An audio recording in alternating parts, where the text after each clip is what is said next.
এখানে উপরে ছোট আছে, ছোট থেকে বড় বিয়োগ হয় না। সেই ক্ষেত্রে আমাদের কি করতে হবে, এইখান থেকে একটা 1 নিতে হবে ধার, এখান থেকে একটা 1 নিতে হবে। এখান থেকে একটা 1 যদি নিয়ে নিই তাহলে 6টা কত হবে, 6টা হয়ে গেল 5। ঠিক আছে, তাহলে এই একটা এই 4 এর আগে বসবে। 4 এর আগে 1 বসলে কি হয়, 4 এর আগে 1 বসলে 14 হয়। আগে বললাম আগে, তাহলে এটা কেটে দিতে হবে।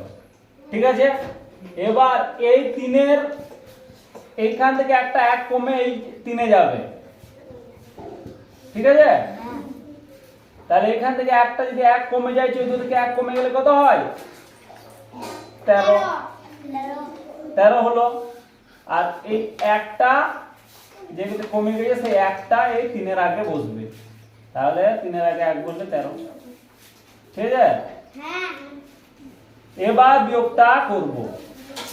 13 থেকে 7 বিয়োগ করলে কত হয়, 6। 13 থেকে 8 বিয়োগ করলে কত হয়, 5। আর 5 থেকে 4 বিয়োগ করলে কত হয়, 1। বুঝতে পারলে বিয়োগটা কত সুন্দর বিয়োগ হয়ে গেল। এরকম বিয়োগ করতে হবে।